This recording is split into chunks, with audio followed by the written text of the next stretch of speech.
good morning po. Kung nakikita nyo sa thumbnail natin mga brad is fuel pump ang titirahin natin na maintenance ngayon mga brad. Nakapag-vlog naman tayo previous ng fuel pump pero sa Yanmar po yun. And ngayon titirahin natin is sa Daihatsu mga brad. So ikukumpara natin yung fuel pump ng Yanmar at sa Daihatsu mga brad. Medyo may difference naman siya pero konti na lang mga brad yung mga diferensya niya. Yung marking sa pump, papakita natin yun mamaya, and yung plunger barrel niya and yung deflector niya. So papakita natin mamaya mga brad. So huwag na natin patatagalin to, titirayan natin yung fuel pump ng Daihatsu mga brad. Kukumpara natin sa Yanmar. So let's go!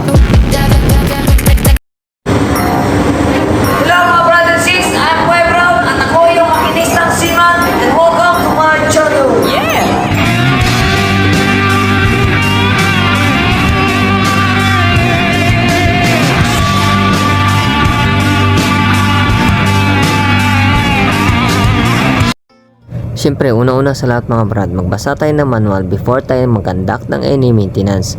Katulad na lang sa mga sinasabi ko sa maintenance vlogs natin before. At pagkatapos natin basahin yung manual mga brad at na-prepare yung mga spare parts, tools natin mga brad, nabunutan din yung segundo yung fuel pump, natanggal sa mga fittings niya mga brad. Ito na, overall na natin yung fuel pump ng Daihatsu mga brad. Ilagay natin yung fuel pump sa electric drill press natin mga brad para nga press or matulak yung tappet natin at makuha natin yung pin. Yan po, i-screw natin at matatanggal na yung pin natin mga brad. Yan po, ipakikita natin. Yan po yung pin, natanggalan natin. At i-release na natin yung electric drill press natin mga brad. Take note mga brad, huwag mo agad bitawan yung electric drill press natin, baka kasi tatalpot yung tappet natin dahil po sa spring. At pagkatapos natin matanggal yung pin mga brad, tanggalin natin yung tappet, naka-attach pa po dyan yung spring set at nakakabit pa po yung plunger mga brad. Tatanggalin natin yung plunger, yan po. Tanggalin natin, nakakabit pa po yan sa spring set. Medyo marumi po mga brad. Yan po. At pagkatapos pakita natin yung pin mga brad, yan po. Baligay din siya mga brad, at the same time lock po yan siya ng tappet natin.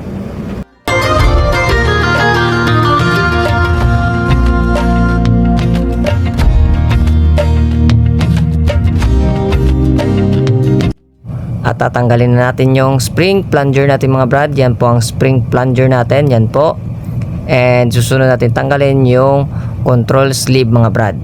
At naka-attach pa po dyan ng spring set. At pag naangat yung control sleeve natin mga brad, mahugot mo na yung control rack. Yan po ang control rack. At medyo matigas po yan. Tanggalin yung control sleeve natin mga brad kasi nga meron carbon mga brad. At matatanggal din yan. Pag matanggal na mga brad, yan po, medyo marumi at may mga carbon po yan. Yan po ang control sleeve natin. Naka-attach pa po dyan yung spring set natin. Yan po ang spring set. At ito po yung control sleeve. Yan po. At tatanggalin na natin yung deflector nya. Forward enough. Before that, markeran natin. At pagkatapos natin markeran mga brad, tanggalin na natin yung deflector ng fuel pump ng Daihatsu. Ikukumpara natin sa fuel pump deflector ng Yanmar mga brad.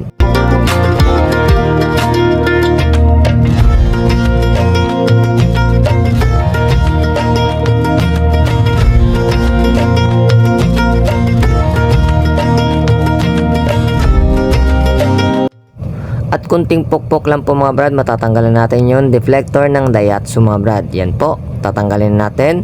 And ikukumpara natin yung deflector ng Daihatsu sa deflector ng Yanmar. Ang sa Daihatsu po mga brad, hollow po yan, bilog lang po.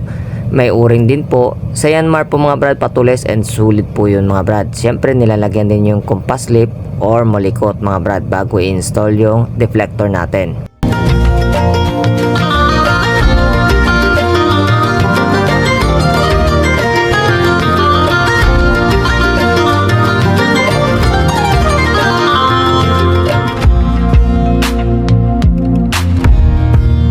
At At ngayon mga brad, tatanggalin natin yung plunger block ng fuel pump ng Daihatsu natin mga brad. Unlike po sa Yanmar mga brad, yung plunger block doon mga brad, binabaklas natin yon. Tinatanggal natin yung two-way delivery valve natin doon. Meron po siyang mga spring sa loob, bulitas, parts po doon sa Yanmar.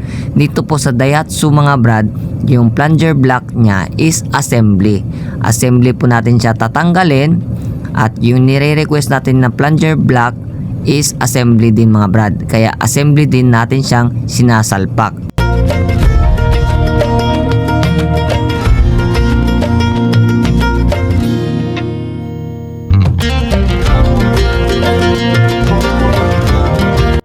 At pagkatapos natin matanggal lahat ng bolt niya mga brad, 6 pieces po yan, tatanggalin na natin yung plunger block natin. Minsan kahoy po yung pinapupukpok natin dito. Dito po ngayon is anod naman yung gagamitin natin mga brad. Kunting pukpok lang po to, lalabas na po yung plunger block natin.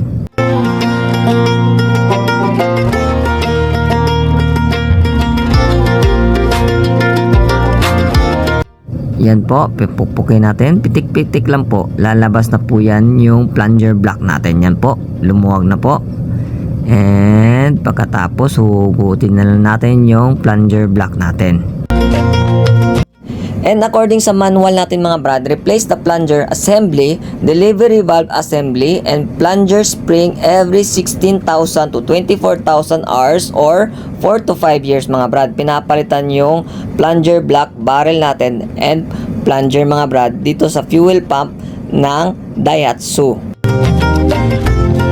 At ngayon mga brad, check na natin yung nabunot natin na plunger block barrel at saka yung plunger mga brad, iangat babala natin yung plunger, yan po. At kung didiretso-diretso na po siya, ibig sabihin po may clearance na po siya at malawang na po yung plunger natin at saka yung plunger block barrel natin mga brad, yan po. At piniprepare ng partner natin yung bagong plunger block barrel at saka yung plunger mga brad.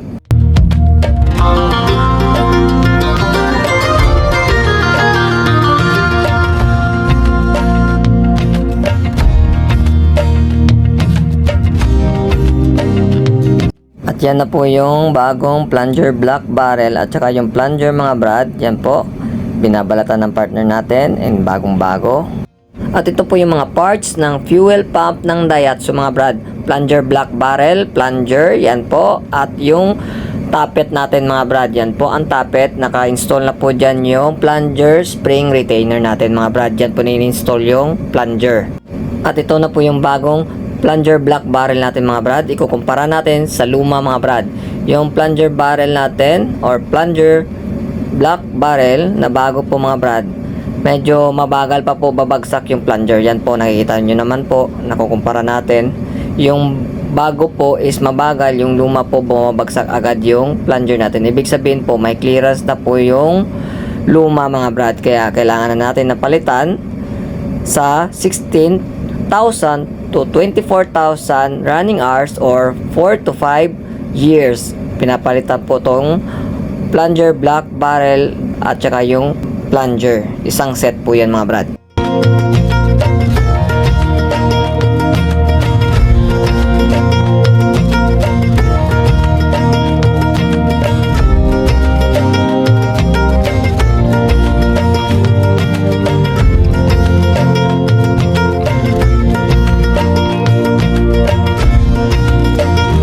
Ngayon mga brad, isi-secure natin yung plunger natin mga brad. Kung napanood nyo yung pag-overhaul natin sa Yanmar mga brad, ang pang-secure natin doon sa plunger is used bicycle tube. But unfortunately, dito po sa barko natin ngayon, naubusan tayo ng used bicycle tube. Kaya stupa muna natin ang pinang-secure natin. Basta, secure lang siya na hindi mauntog yung plunger natin mga brad. At ngayon mga brad, ilagay natin yung o-ring at saka yung backup ring sa plunger block barrel natin mga brad. Take note, yung backup ring natin is Teflon type po yan. Kaya huwag masyado natin binatin or tupiin kasi nga magpo-problema tayo pag install natin sa plunger block barrel natin sa fuel pump. And according sa manual mga brad, yung backup ring natin, yung bunganga po yan is 180 degrees po yung difference or yung distance ng bunganga sa back up ring natin na isa, kasi every groove mga brad meron po yung dalawang back up ring at saka isang o-ring mga brad. Ipapakita din natin yan mamaya pagkatapos natin i-install yung or ilagay yung mga o-ring at saka ba yung back up ring natin mga brad. At tara brad, install na natin o ilagay na natin yung unang back up ring na Teflon mga brad. Yan po, dahan-dahan, huwag masyado natin inatin kasi nga Teflon po yan. Yan po, dahan-dahan. And pag masetting na po siya, yan po. Sa kabila po yung isang Teflon, 180 degrees po. Yung bunganga po niya, yan po. Ilagay natin yung isang o-ring.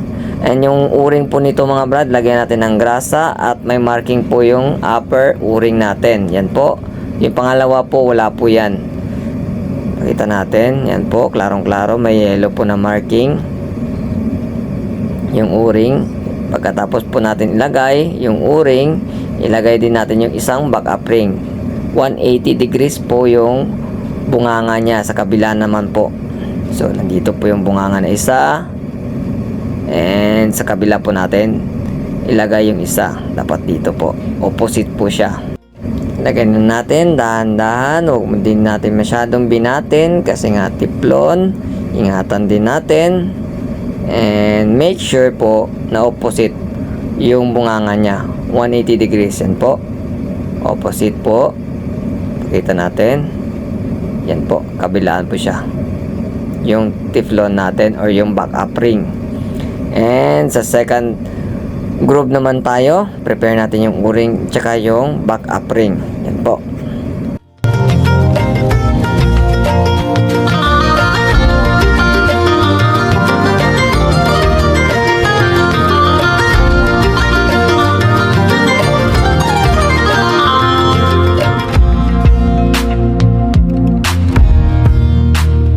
At ngayon mga brad, ilagay na natin yung back up ring sa second groove natin. Take note po, ingatan natin kasi nga Teflon po yan, and opposite po or 180 degrees po yung bunganga. And pagkatapos po, pakita natin yung o-ring mga brad, wala po yung marking. Unlike po sa upper natin na o-ring, meron po yung marking na yellow.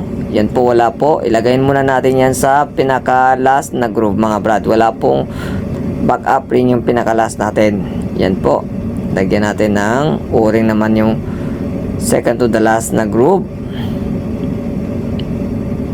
And pagkatapos, make sure mga brad, lagyan natin ng konting grasa. And yan po, lagyan na natin ng o-ring yung second groove natin. Yan po. Pagkatapos yung back up ring na isa, dapat opposite po yan. Dahan-dahan po na huwag masyadong mabinat yung Teflon mga brad. And make sure opposite po or 180 degrees yung bunganga niya. Yan po, pakita natin. And ito po yung bunganga ng isang back up ring, and sa likod po niya, yan po, turo natin. And sa kabila po is yan po.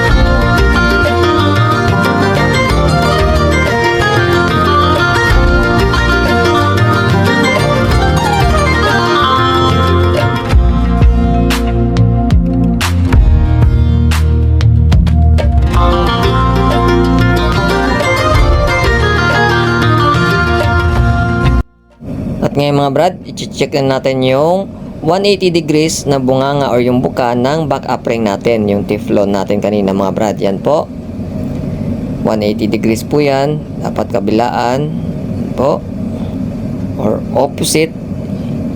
Yan po yung isang bunganga o yung buka, marking po ng o-ring. Yan po, yan. backup ring. And yung sa second groove na naman po, check din natin. Yan po yung isa. Buka. Opposite naman po. Kabila. And yan po. Yan. And the rest po, o-ring na po yun sa upper na groove mga brad. Yan po. Pwede na natin isalpak yung plunger block barrel natin. Ito po sa body ng fuel pump natin mga brad. Sa Yanmar, meron po siyang o-ring. Dito po sa Daihatsu, wala po. At ngayon mga brad, check din natin yung deflector natin. Yung deflector ng Daihatsu mga brad is hollow po yan. Wala naman pong damage at meron pong o-ring yan. Unlike po sa Yanmar, buo solid po yun. Patulis yung deflector ng Yanmar po.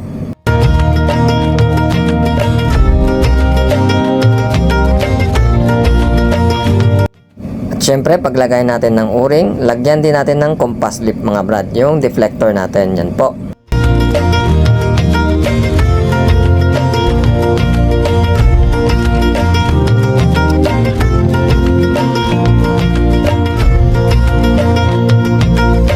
Ngayon mga brad, punta naman tayo sa control rack at saka control sleeve. Yung control sleeve po yan pong hinawakan ko sa taas. Ang control rack po, yung may mga numero. Yan po, dapat ang setting po niya ng gear niya is sagad po. Hindi po siya pwede mabaliktad. Unlike sa Yanmar, meron po yung marking. Yan po, minarkingan natin. Dapat po, yan po, sagad po yan. Yan. Para pagkatapos, dulo-dulo po siya. Yan po ang setting ng control sleeve, control rack ng Daihatsu. Pero kung ibaliktad mo yan mga brad, hindi siya pwede. Kasi nga, yan po, takbo siya, meron pa siyang gear, so sisirain niya. Hindi siya pwede. So dapat, ganun po yung setting ng control sleeve at saka control rack. Unlike sa Yanmar, meron po yung marking. Yan po.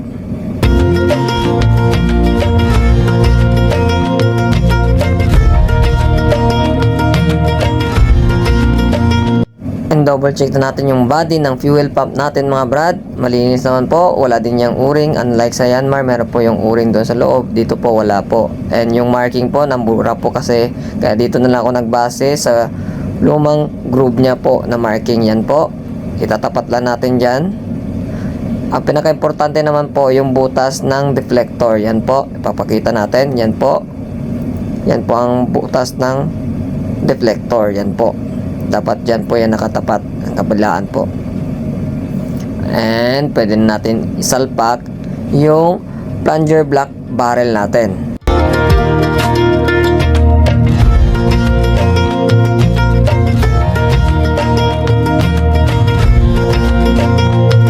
At syempre, bago natin isalpak yung plunger block barrel natin mga brad, lagyan natin ng langis para medyo malambot at madali lang isalpak yung plunger block barrel natin mga brad. Yan po, dahan-dahan at make sure yung marking natin tugma po.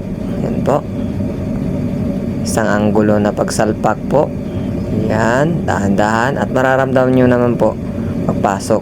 At pagkatapos natin masalpak yung plunger block barrel, ilagay na din natin yung 6 na bolt mga brad. Yung 6 na bolt po mga brad, applyan din natin ng compass lip or molikot. Dito po sa amin, compass lip po yung nilagay namin. At meron po to siyang torque. 49 Newton yung torque ng 6 na bolt ng plunger block barrel natin mga brad. Yan po. 40 and 9. 49 Newton ang torque ng 6 na bolt mga brad. Syempre kabilaan po yan paghigpit natin ng bolt ng plunger block barrel natin. Yan po.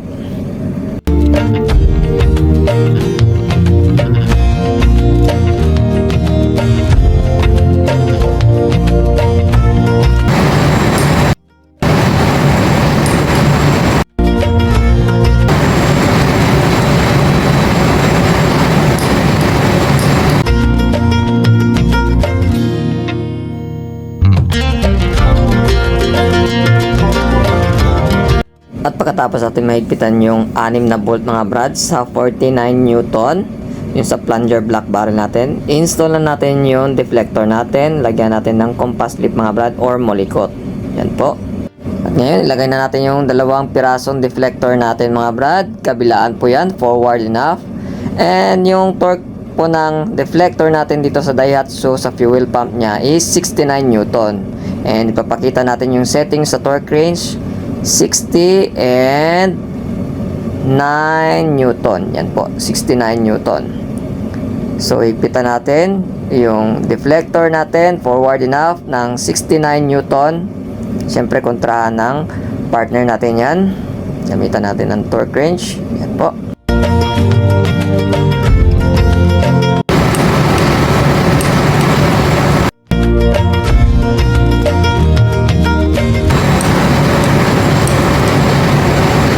At pagkatapos natin mahigpitan yung deflector natin, forward enough mga brad, ilagay natin yung fuel pump natin upside down para ma-install natin yung control rack natin mga brad. Yan po ang control rack natin. And pagkatapos natin lagyan ng langis, ilagay natin yung control rack and yung control sleeve mga brad. Katulad na ng dinemo natin kanina, yung setting ng rack at saka sleeve mga brad.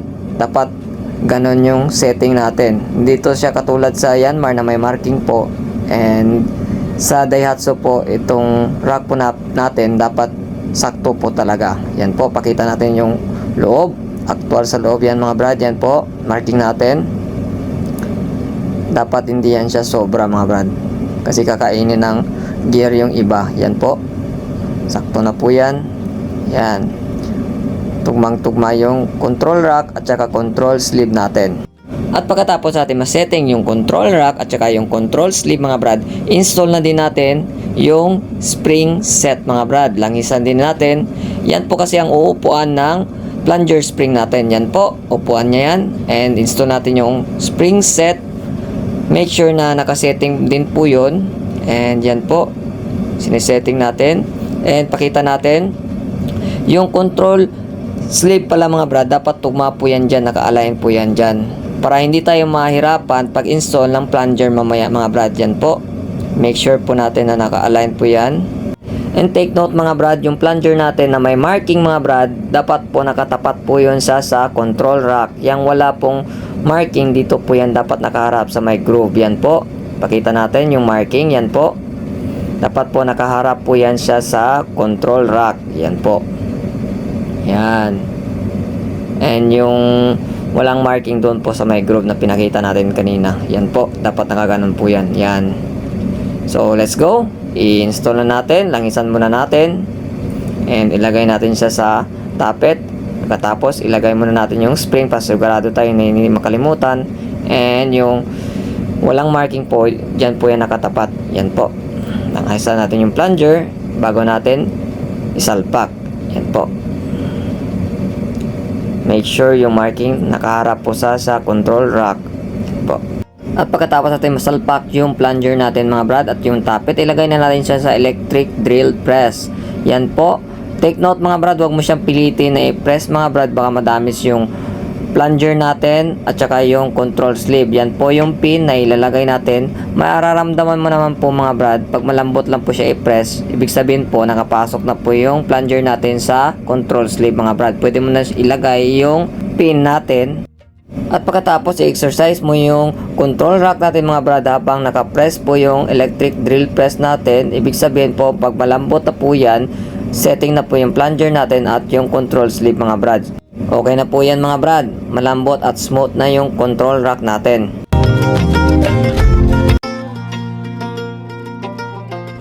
At ito po yung setting ng control rack natin before natin overlin yung fuel pump ng Daihatsu natin mga brad. Sa stop position, ang pinaka full load niya po is approximate 38-39 po yung full load niya na ipapump na fuel. At kapag wala naman pong load o wala naman fuel na ipapump mga brad, negative 2 po approximate yung setting ng control rack natin sa fuel pump ng Daihatsu mga brad.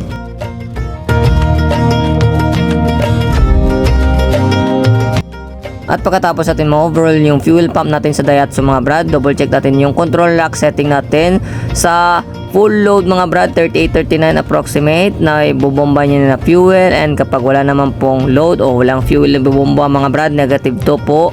Yan po ang setting ng control rack natin sa Daihatsu mga brad. At ilagay na din natin yung uring mga brad sa fuel pump body niya mga brad. Meron po to siyang marking kulay yellow po mga brad. Yan po, kulay yellow. And huwag natin kalimutan ilagay yan mga brad bago natin install yung fuel pump. Yan po yung pin. And ready to install na po yung fuel pump natin sa Daihatsu mga brad. At yun yung mga brad and sis, pag-overall natin sa fuel pump ng Daihatsu at nakumpara natin sa fuel pump ng Yanmar mga brad. At kung nagustuhan ng may natutunan kayo sa maintenance vlog natin mga brad, give me a thumbs up and don't forget to like, comment, and subscribe to my channel. Hit na dito notification bell pang update sa mga vlogs, videos na i-upload natin sa channel na to mga brad. Follow na din yung Facebook page natin, Makinis sa Seaman mga brad. Walang pilitan to mga brad. Pakishare lang din ang vlog natin. And daghang salamat!